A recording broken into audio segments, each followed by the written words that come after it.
사도행전 10장 30절에서 35절 그리고 44절에서 48절까지 말씀입니다. 사도행전 10장 30절에서 35절 그리고 44절부터 48절까지입니다.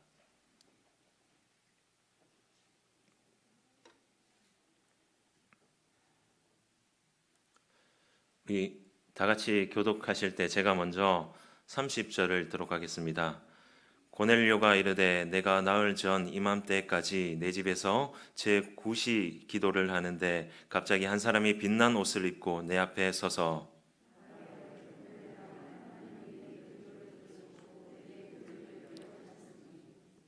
사람을 요바에 보내어 베드로라는 시몬을 청하라. 그가 바닷가 모두장이 시몬의 집에 유숙하느니라 하시기로.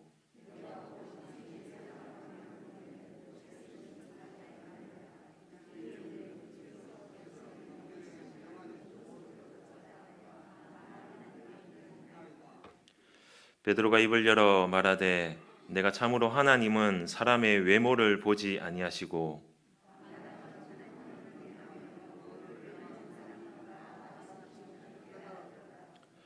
베드로가 이 말을 할 때에 성령이 말씀 듣는 모든 사람에게 내려오시니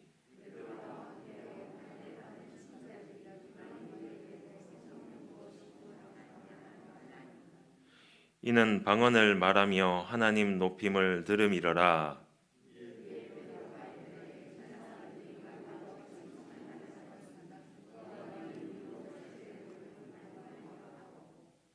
함께 읽겠습니다. 명하여 예수 그리스도의 이름으로 세례를 베풀라 하니라. 그들이 베드로에게 며칠 더 머물기를 청하니라. 아멘. 할렐루야. 네, 예배 자리 가운데 잘 나오셨습니다. 우리 성도 여러분들의 기도를 통해서 우리 청년부 수련회가 잘 마쳤습니다. 기도로 응원해 주시고 간구해 주셔서 너무나도 감사합니다. 우리 청년들 열심히 기도하고 또 찬양하고 말씀 듣고 왔습니다. 교회 기둥이 될 수 있도록 계속해서 기도해 주셨으면 좋겠습니다. 이 시간 고넬료에게 전해진 복음이란 제목으로 하나님 말씀을 전하도록 하겠습니다. 우리는 신앙생활을 하면서 내가 예수 그리스도의 제자가 되는 것과 그리고 복음을 전하는 삶을 분리된 것으로 그렇게 생각하는 경향이 있습니다. 더 좋지 못하는 측면은 종종 우리가 예수 그리스도의 제자로 성장하는 것을 필수적으로 여기지만 반면에 이 복음 전도는 해도 되고 안 해도 되는 그러한 생각으로 여기는 마음이 있습니다. 혹은 교회 내에서 가장 열정적인 사람만이 또 전도의 은사를 받은 사람만이 전도하는 것으로 우리는 생각할 때가 많이 있습니다. 그러나 성경은 그리스도의 모든 제자들이 하나님의 말씀을 공부하고 또 기도하며 예배에 참여하는 것뿐만 아니라 복음 전도도 해야 함을 알려줍니다. 새신자로부터 오래된 그러한 신자에게까지 복음을 나누는 일은 그리스도 안에서 우리가 성장하는 일에 반드시 필요하다라는 것입니다. 더욱이 예수님의 말씀에도 그것이 분명하게 드러납니다. 가장 큰 계명이 무엇입니까? 라고 예수님을 찾아가 물었을 때 예수님께서 뭐라고 말씀하셨습니까?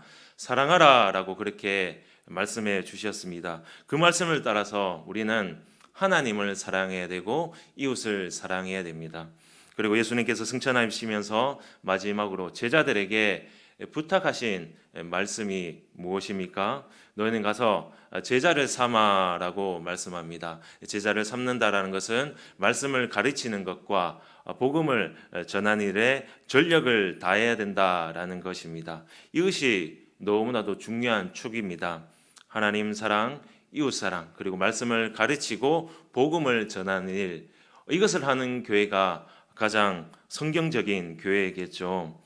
그리고 복음 전파를 하라라는 이 말씀은 예수님께서 갑자기 뜬금없이 나타나셔서 말씀하신 이야기가 아닙니다. 하나님의 구원의 계획은 벌써 한 사람, 이 아브라함을 통해서 이미 그를 통해서 이루고자 하는 그러한 목표였다는 것을 알 수가 있습니다. 창세기 12장 1절부터 3절까지를 다 같이 한번 보도록 하실 때 제가 한번 읽어 보도록 하겠습니다.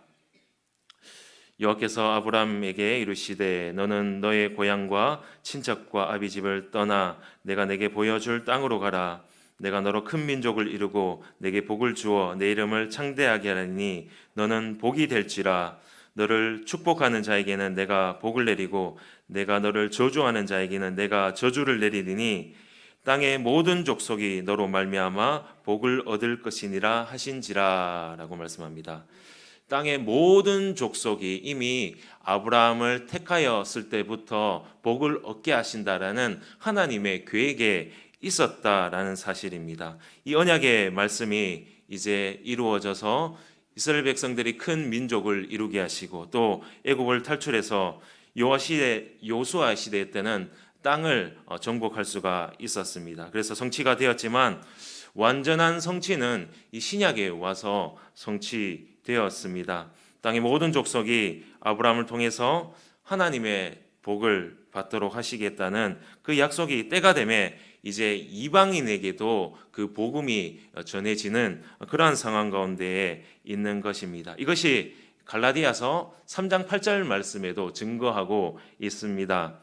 사도 바울은 제가 한번 읽어보겠습니다. 또 하나님이 이방을 믿음으로 말미암아 의로 정하신 것을 성경이 미리 알고 먼저 아브라함에게 복음을 전하되 모든 이방이 너를 인하여 복을 받으리라 하였으니. 그래서 이 아브라함을 통해서 이방이 복을 받게 한다라는 사실이 분명하게 하나님의 뜻임을 우리는 말씀해 주고 있습니다. 그래서 오늘 본문의 말씀인 이 고넬료에게 복음이 전해지는 이 사건은 단순한 한 사람이 구원받아서 그렇게 하나님 앞에 나아가는 그러한 이야기로 치부하면 안 되는 것입니다.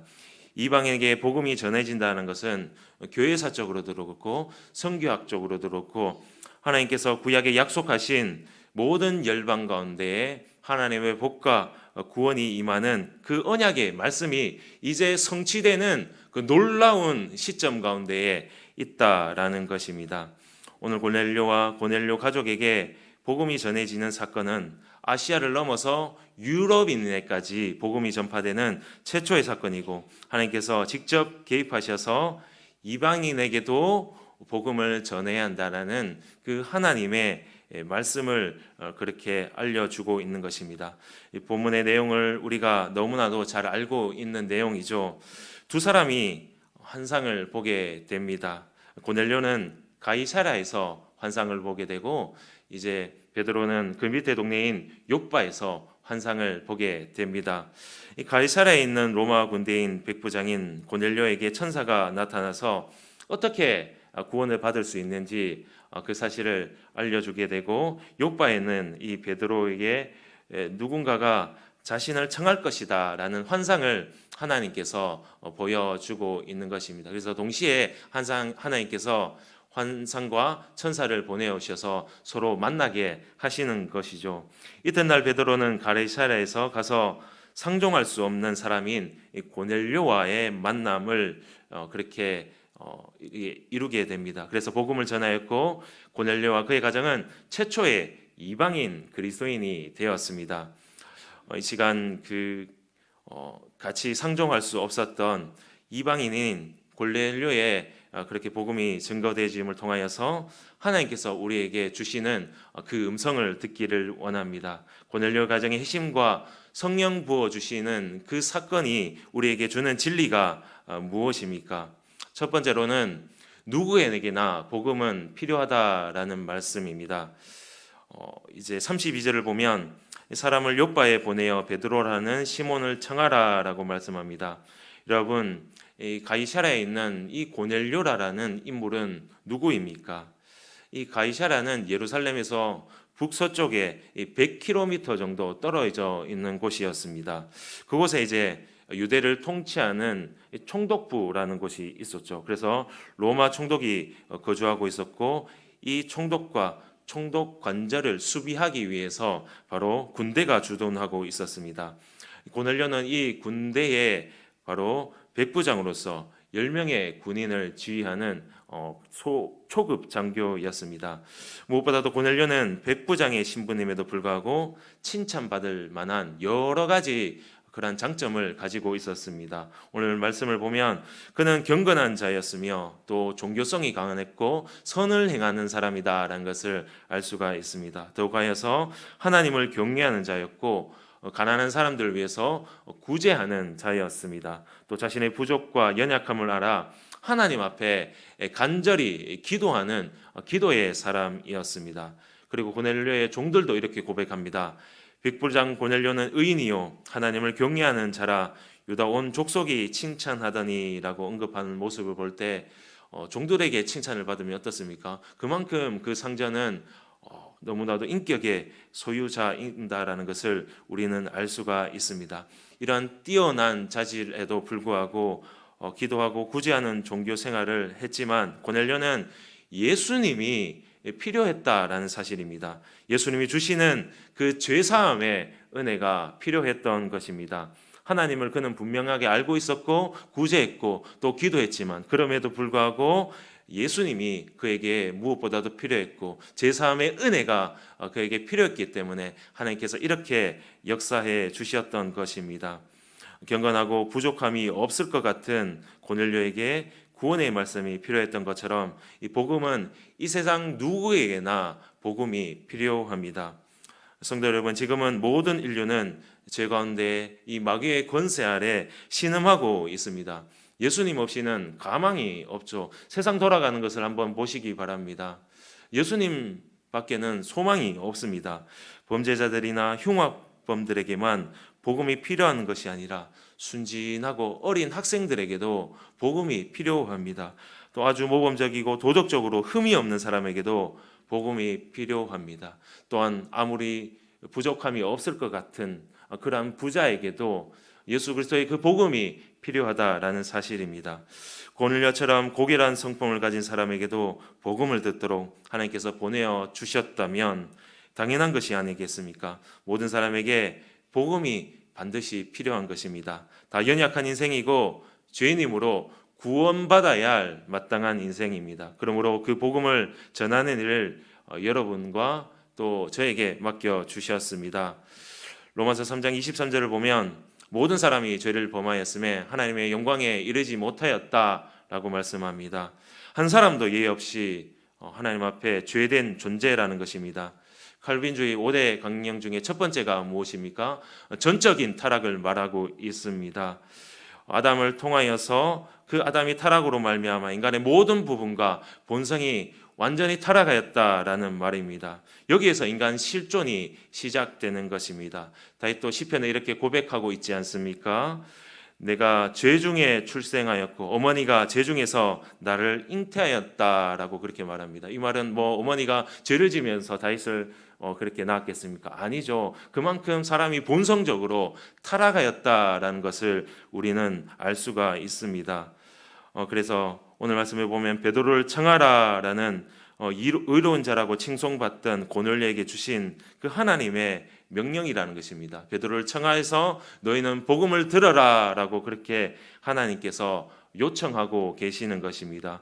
고넬료 너와 내 가족은 그 베드로를 통해서 구원의 길을 배우라라는 것입니다. 그래서 믿지 않는 자들이 여러분들에게 구원에 대해서 복음에 대해서 배워야 할 학생임을 여러분들이 인지하셨으면 좋겠습니다. 옆에 있는 사람이 또 옆에 있는 내 동료가 부족함 없이 잘 살아가는 것처럼 보이지만 나보다 더 행복하고 더 잘 사는 것처럼 보여도 그들에게도 복음이 필요한 것입니다. 여러분, 세상의 지위나 물질의 풍요로움만 그 인생을 판단할 수 없으며 또 행복의 척도도 말할 수 없습니다. 이 세상에 고통당하는 진정한 이유는 지식이 없어서입니까? 아니면 물질이 없어서입니까? 그것이 아닙니다. 하나님을 아는 지식이 없기 때문에 바로 고통당하는 이유입니다. 그러므로 내 스스로 이 사람이 이 복음이 필요할까, 필요 없을까 고민하지 마시고 판단하지 마시고 담대하게 그 복음을 전하셨으면 좋겠습니다. 무엇보다도 우리는 우리의 관점을 바꾸어야 합니다. 어느 권사님이 두 아들을 이렇게 소개하면서 말했습니다. 목사님, 큰 아들은 예수를 너무나도 잘 믿는데 너무나도 어렵게 살고 있어요. 또 둘째는 예수를 안 믿는데 너무나도 잘 살고 있습니다. 큰 아들이 너무 걱정입니다.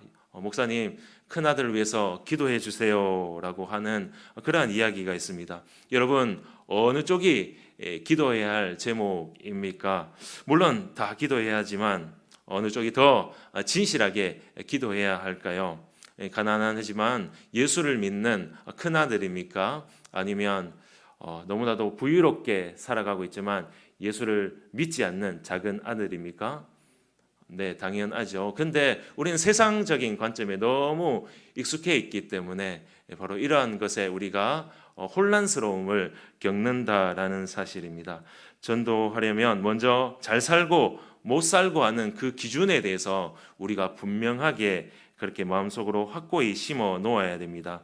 돈과 그 사람의 형편을 가지고 전도 대상자를 삼으면 안 된다라는 사실입니다.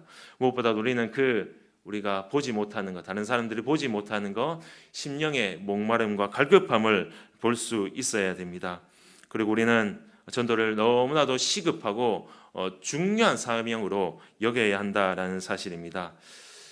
심리학적 용어로 정상성 편견이라는 단어가 있습니다. 조금 어려운 단어인데요. 이 단어는 이제 사건이나 사고가 예상이 되는데 불이 날 것으로 예상이 되는데 이제까지 아무 일도 없었으니까 앞으로도 괜찮겠지라는 그런 편견에 빠지는 그런 생각입니다. 이것도 이제 영적인 삶에도 이것이 적용됩니다. 지금 현장의 불신자들의 영혼이 가만히 놔두면 영원한 지옥에 빠져 죽을 수밖에 없는데도 우리는 너무나도 안이하게 생각한다라는 사실입니다. 내가 아니더라도 구원을 또 주는 구원을 소개하는 사람들이 있겠지라고 하면서 그렇게 멈추는 모습을 볼 수 있고, 내가 또 저 사람에게 복음을 말했다가 괜히 저 사람과의 관계가 틀어질까 그렇게 염려하면서 우리는 그 모든 것들을 그만둘 때가 있다라는 사실입니다. 여러분, 내가 복음을 전해야겠다라는 그 마음이 들다면, 하나님께서 그것을 내게 주신 그 마음이다라고 생각한다면 우리는 무슨 일이 있더라도 그 복음을 전해야 됩니다. 그렇기 때문에 우리는 지금 놓치지 말고 주저하지 마시길 바랍니다. 복음은 누구에게나 필요하다라고 말씀을 드렸습니다. 우리가 그 사실을 깨닫고 하나님께서 마음을 주실 때에 판단하지 말고 선입견을 가지 말고 복음을 들고 그렇게 예수 그리스도를 전하는 여러분들 되셨으면 좋겠습니다. 두 번째로 복음 전파의 사명은 우리에게 맡기셨습니다. 하나님께서는 복음을 전하는 사명을 천사들에게 맡긴 것이 아닙니다. 바로 베드로에게 맡기셨습니다. 우리는 여기서 주님의 주신 방법은 이 사람이다라는 사실을 깨달을 수가 있습니다. 천사로서 직접 고넬료에게 가서 복음을 전하지 않게 하시고 베드로를 통해서 고넬료가 복음을 들을 수 있도록 하신 것입니다. 천사가 하는 역할은 단지 무엇이었습니까? 단지 베드로를 만나라라는 그러한 이야기만 해 주었을 뿐입니다. 이에 대해서 성경적인 근거가 참 많은데요. 고린도후서 5장 19절을 한번 보도록 하겠습니다. 고린도후서 5장 19절에 제가 한번 읽어보도록 하겠습니다. 하나님께서 그리스도 안에 계시사 세상을 자기와 화목케 하시며 저희의 죄를 저에게 돌리지 아니하시고 화목케 하시는 말씀을 우리에게 부탁하셨느니라. 화목케 하신 말씀, 이 복음의 말씀을 우리에게, 우리 인간들에게 부탁하셨다라고 그렇게 말합니다. 그리고 디도서 1장 3절에 뭐라고 말합니까? 자기 때에 자기의 말씀을 전도로 나타내셨으니 이는 이 전도는 우리 구주 하나님의 명령대로 내게 맡긴 것이다 라고 말하죠. 바로 사람에게 그 복음의 사명을 맡겨 주셨다라고 그렇게 말합니다. 그러나 천사에게는 뭐를 맡기셨습니까? 히브리서 1장 14절입니다. 모든 천사들은 부리는 영으로 구원을 얻을 후사를 위하여서 섬기라고 보내심이 아니요라고 되어 있습니다. 우리를 위해서 우리를 섬기라고 하나님께서 천사는 보내어 주셨습니다. 천사의 역할은 거기까지인 것입니다. 현재도 주님은 천사와 같은 능력이 많은 초자연적인 그러한 존재가 아니라 깨어지기 쉽고 연약하고 자주 흔들리는 우리를 통하여서 하나님께서 복음의 증거자로 불러주셨다라는 사실입니다. 은혜의 복음을 먼저 체험한 우리는 우리에게 복음을 전할 영광과 특권을 우리에게 먼저 허락하여 주셨다라는 사실입니다. 그럼에도 불구하고 우리가 복음을 전하지 않는 이유는 무엇입니까? 그만큼 내가 복음의 간격 가운데 살아가지 못했다라는 것이고, 또 개인적으로는 복음의 체험을, 그 은혜의 체험을 하지 못했을 가능성이 있기 때문입니다. 성도 여러분, 인류 구원을 위한 하나님의 계획에서 인간의 협력이 너무나도 필수적입니다. 하나님 나라의 이루어감에 있어서 천사들을 세상에 보내어서 이 세상을 공의로 심판하고 죄를 짓지 못하도록 하나님께서 하실 수 있습니다. 그러나 그렇게 하지 않으셨습니다. 미련한 그 십자가를 통하여서 친히 구원을 완성하시고 당신의 나라를 이루어 가십니다. 전도도 마찬가지입니다. 우리는 연약하지만 이 연약한 자들을 통하여서 하나님의 복이 흘러가게 하십니다. 연약한 아브라함을 통하여서, 그의 족속인 이스라엘을 통하여서, 또 동일하게 우리를 통하여서 하나님의 복의 역사가 흘러가게 하신다라는 사실입니다. 교회에게 그 특권을 주셨다라는 것이죠. 연약하고 타락한 피조물이지만 그럼에도 불구하고 하나님의 놀라운 그 구원의 그 열쇠로 사용하고 계신 것입니다. 얼마나 여러분들 큰 은혜입니까? 나와 같은 자를 구원해 주시는 것도 하나님께서 너무나도 큰 은혜인데, 나를 그 복음을 받드는 자로, 또 복음을 전하는 자로 그렇게 삼아 주시니 얼마나 감사합니까? 그러니 그 특권을 사용하지 않는 것이 어리석은 것입니다. 특별히 우리는 전도할 때 하나님의 능력과 하나님 함께 하심을 경험하게 되죠. 제일 많이 경험하게 됩니다.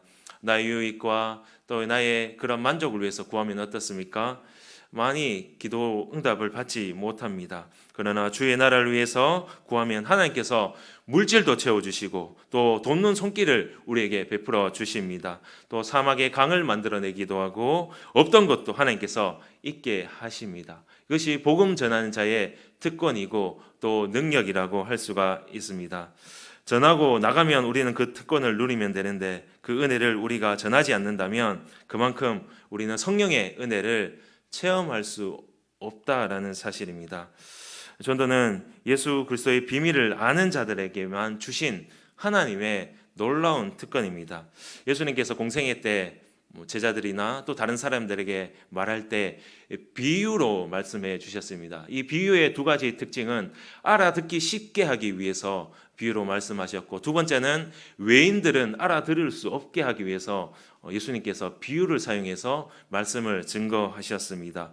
이 비밀을 하나님께서 우리에게 알려주셨다라는 거죠. 그래서 그 비밀을 통하여서 우리는 영원한 하나님의 천국에 들어갈 수 있고 만유의 후사로서 역임을 받게 되었다라는 사실입니다. 그 사실을 우리가 알고 있다면 전할 수밖에 없는 것입니다.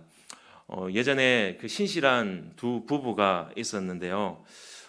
그 집 앞에 그렇게 갓난 아기를 집 앞에 놓아두면서 잘 키워 주십시오라는 쪽지를 그렇게 남기고 아이를 그렇게 버려두고 갔다라고 그렇게 합니다. 근데 그 집에게는 이미 자식이 둘이나 있었고 또 한 아이를 더 키우기에는 너무나 형편이 좋지 못하는 그러한 상황 가운데 있었습니다. 그래서 아이를 돌려주고자 하면서 계속적인 노력을 했는데, 하나님께서 주신 마음이 그 아이를 입양하라라는 그러한 마음을 주셨다라고 그렇게 들었습니다. 그때 그 부부는 책임감을 가지고 그 아이들을 받아들이고 아직까지도 잘 키우고 있다라는 소식을 저는 들었습니다. 형편이 안 되지만 그럼에도 불구하고 하나님께서 책임져라고 말씀하셨기 때문에 그렇게 받아들였던 것입니다. 마찬가지로 하나님께서 내게 맡겨 주셨습니다. 가족, 친척, 옆에 있는 동료들, 이웃들, 하나님께서 내게 맡겨 주셨다라는 사실을 꼭 기억해 주셨으면 좋겠습니다. 내게 맡기신 겁니다. 내가 전하지 않으면 그 사람은 죽을 수밖에 없습니다. 어떤 집사님이 이제 자기 어머니에게, 병든 어머니에게 복음을 전하기 위해서 목사님에게 이 사역이고 복음을 전할 수 있는 그러한 법을 배우면서 준비하고 있었습니다. 그런데 그것을 준비하고 있는 그때에 요양원에 있는 어머니가 돌아가셨다라는 소식을 들었습니다. 얼마나 가슴이 아픕니까? 이 사람 어머니에게 복음을 전하라고 그렇게 내게 맡겨주셨는데 그 특권을 사용하지 못하고 그 기회를 포착하지 못하고 복음을 전하지 못하는 그러한 상황을 볼 때 얼마나 안타깝습니까? 물론 하나님의 섭리 가운데 있겠지만 인간적인 생각으로 볼 때 너무나도 안타까운 사연을 우리는 볼 수가 있습니다. 그러므로 우리가 내가 가야 합니다. 또 내가 맡겨주신 그 사명이라는 것을 기억하고 전하시는 여러분들 되셨으면 좋겠습니다. 마지막으로 구원받은 자의 축복을 알아야지 우리가 전도를 할 수가 있습니다. 우리가 전도에 미적거리는 이유가 무엇입니까? 부끄럽고 관계가 어색해질까봐 이런저런 이유 때문에 꺼리킵니다. 그러나 그것보다 더 큰 문제는 내가 예수를 믿음으로써 그 누리는 복과 혜택을 내가 알고 있지 못하기 때문입니다. 좋은 혜택이 있으면 어떻습니까? 전하지 말라고 해도 전하게 됩니다. 제가 예전에 누구의 추천으로 구강세정기라는 그러한 것을 써본 적이 있는데요. 칫솔질을 한 다음에 이제 치실을 이용해서 나머지를 이렇게 죄송합니다만 이렇게 빼지 않습니까? 그런데 이제 그 치실을 사용하지 않고 이 구강 세정기를 이용하면 이 물살로 이제 안에 있는 찌꺼기를 다 빼주는 그러한 역할을 합니다. 이 치실보다 더 구석구석으로 안전하게 깨끗하게 잘 제거를 해주죠. 그래서 한번 써보니까 너무 좋아서 다른 사람에게 알려주고 싶어 했는데요. 그런 마음들이 제 자신을 너무나도 부끄러워했습니다. 내가 복음에 대해서 이렇게 자랑스러워하고 복음에 대해서 내가 이렇게 열렬하게 그렇게 생각하고 전하는지 제 자신이 너무나도 부끄러웠습니다. 맛집도 마찬가지죠. 맛집 한번 가면 다른 사람에게 알려주고 싶은데 내가 복음에 대해서는 알려주지 못하는 내 자신을 볼 때 얼마나 부끄럽습니까? 전도도 이와 같은 마음입니다. 혜택이 있으면, 좋은 것이 있으면 당연히 전할 수밖에 없는 것이 바로 사람의 마음입니다. 그것은 우리 삶 가운데 어떤 것보다 귀한 선물인 성령을 선물로 받는 것입니다. 믿지 않은 자가 바로 예수님을 영접하게 되고 성령이 함께 하신다면 그것보다 더 좋은 혜택과 선물은 이 세상 가운데 없는 것입니다. 44절부터 46절을 다 같이 한번 보도록 하겠습니다. 44절부터 46절입니다. 함께 읽겠습니다. 베드로가 이 말을 할 때에 성령이 말씀을 듣는 모든 사람에게 내려오시니 베드로와 함께 온 할례 받은 신자들이 이방인들에게도 성령 부어 주심으로 말미암아 놀라니 이는 방언을 말하며 하나님을 높임을 들음이러라. 참 놀라운 일이 일어났습니다. 말씀을 듣는 이에게 성령이 임했습니다. 정말로 놀란 사람은 베드로이고 거기 따라온 사람들입니다. 이 성령은 유대인들에게만 임하는 줄 알았는데 이방인에게도 이 성령이 임하는 모습을 보고 깜짝 놀랄 수밖에 없는 것입니다. 베드로가 예수님에 대해서 증거하고 말씀을 전하는 가운데에 그 성령이 고넬료와 그 모든 가족에게 임했다라고 말씀합니다. 마치 오순절에 제자들에게 그 성령이 임하였던 것처럼 복음과 전혀 상관없을 것 같은 이방인들에게 하나님의 그 능력의 성령이 임하여졌다라는 사실입니다. 똑같은 그 성령이 그들에게 부어졌던 것입니다.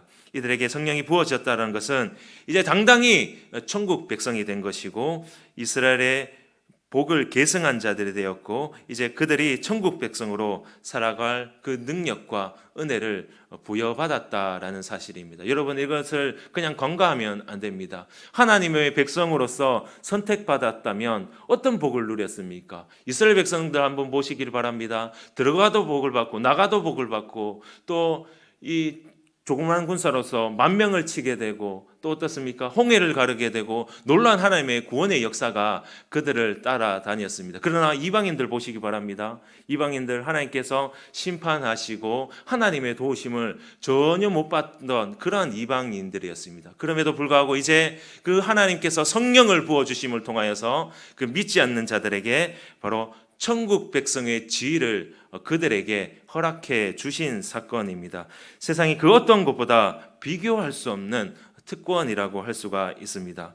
우리들은 성령의 충만함을 받는 것이 일시적인 기쁨이나 일시적인 능력으로 생각해서는 안 됩니다. 우리에게 가장 중요한 것은 성령을 받는 것, 성령 충만한 것이 우리 인생의 가장 큰 복이고 선물입니다. 다른 어떤 것도 좋지만 더 좋은 것은 무엇이라고요?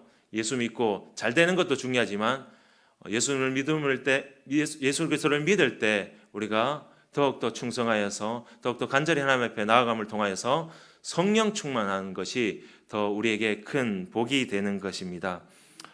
성령은 하나님의 영이죠. 예수 그리스도의 영입니다. 그래서 성령을 모시고 살아간다면 이 하나님을 모신 것과 똑같습니다. 그래서 성령을 모시면 예수님을 모시면서 살아가는 것과 똑같은 것이죠. 성령을 받는다는 것은 성령께서 우리 마음 가운데 성전을 삼고 영원히 우리 심령 가운데 거하시며 또 우리의 삶을 영원히 주관해 주신다라는 뜻입니다. 어느 날 큰 성당 안에 한 젊은 사람이 들어오더니 주교를 만나자마자 이 성당 안에 있는 오르간을 치게 해달라고 그렇게 부탁하였습니다. 이 오르간이 너무나도 옛날에는 중요했지 않습니까? 그래서 낯선 사람에게 이것은 함부로 칠 수 없으니까 돌아가십시오라고 거절을 했습니다. 그래도 젊은이가 꼭 한번 치고 싶다라고 그렇게 부탁을 했습니다. 그 주교는 이제 어쩔 수 없이 멘델스존의 악보를 보이면서 그것을 연주해 보라고 그렇게 말하였습니다. 그래서 젊은이는 그 어려운 악보를 보지도 않고 너무나도 훌륭하게 연주를 하기 시작했습니다. 근데 그 연주가 세상에서 들어보지 못했던 너무나도 아름다운 연주였다라는 것이죠. 그래서 이 주교가 젊은이를 향해서 물었습니다. 젊은이는 누구십니까? 라고 그렇게 물었을 때 그 젊은이가 대답했습니다. 그가 대답하기를 내가 멘델스존이요, 내가 그것을 작곡한 사람이요 라고 그렇게 대답했다라는 사실입니다. 하나님께서 우리를 지으셨습니다. 하나님보다 우리를 잘 아시는 분은 없습니다. 따라서 하나님께서 우리의 삶을 연주하고 주장하고 그렇게 다스려 나갈 때 우리의 인생은 누구보다도 행복할 수 있다라는 사실입니다. 그런데 우리는 왜 종종 신앙생활을 하면서 맥이 빠지고 힘이 없습니까? 왜 신앙생활을 할 때 의기소침해지는 것입니까? 그것은 성령 충만하지 못하기 때문입니다. 성령 충만하지 못할 때 우리는 힘을 잃어버리고 또 열정이 없어지는 것입니다. 여기에 문제가 있다라는 것이죠. 마치 차가 엔진이 고장 났을 때 덜덜거리면서 더 이상 나가지 못하는 것과 같습니다. 기름이 없어서 더 이상 나아가지 못하는 것과 같습니다. 그래서 성령이 임할 때는 우리가 능력을 받게 됩니다. 또 성령은 파워, 우리에게 힘을 주시는 분이십니다. 그렇기 때문에 성령이 임할 때 우리 가운데에 의욕이 생겨지고 열정이 갖게 되는 것입니다. 사도행전 1장 8절을 보면 오직 성령이 너에게 임하면 너희가 권능을 받고 라고 되어 있습니다. 이 권능이 파워입니다. 힘입니다. 성령이 우리에게 임할 때 이런 놀라운 파워를 우리에게 주시는 것입니다. 그래서 성령 충만하면 우리는 자연스럽게 기뻐할 수밖에 없는 것입니다. 가난해도 어려워도 병들어도 기뻐할 수밖에 없습니다. 반대로 성령 충만하지 않을 때 금신과 염려가 자리에 잡혀 들어오는 것이죠. 예배할 때는 괜찮았는데 예배당 문을 나갈 때는 염려 근심이 찾아올 수밖에 없습니다. 그리고 우울증도 찾아옵니다. 삶의 해이가 다가옵니다. 그리고 성령 충만하지 않는 사람은 죄에 쉽게 넘어집니다. 제가 들어오면 어디 버틸 힘도 없이 그냥 그대로 넘어지게 되는 것입니다.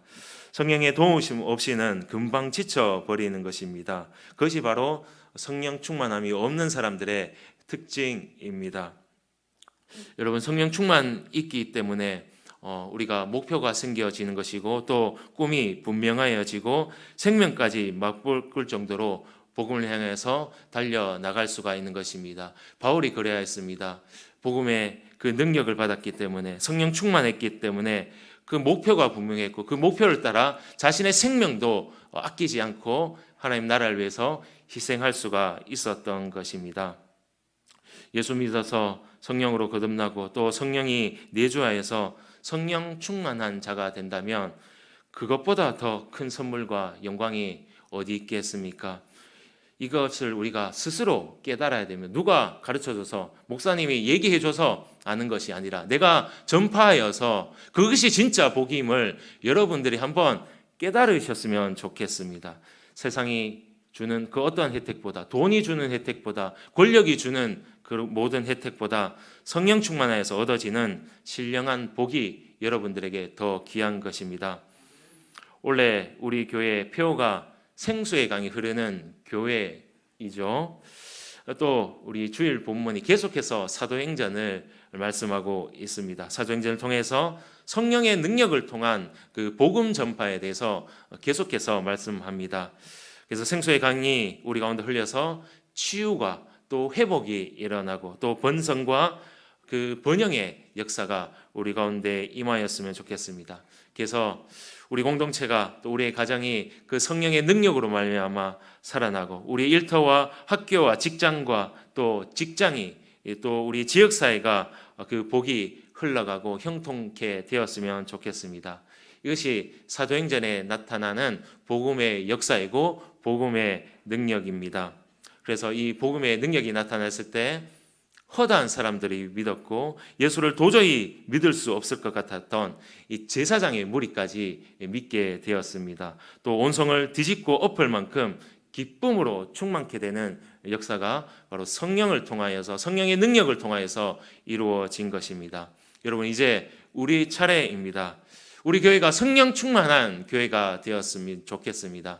생수의 강이 흘러 넘쳐서 나 자신을 살릴 뿐만 아니라 내 옆에 있는 동료들까지 살려내서 이 대한민국을 살려내는 우리들이 되었으면 좋겠습니다. 성령 충만한 교회가 되어서 포로된 자에게 자유를, 눈먼 자에게 다시 보게 함을, 또 눌린 자를 자유롭게 하고 하나님의 은혜를, 그 희년의 은혜를 선포하시는 여러분들의 시기를 주님 이름으로 축복합니다. 이 시간 우리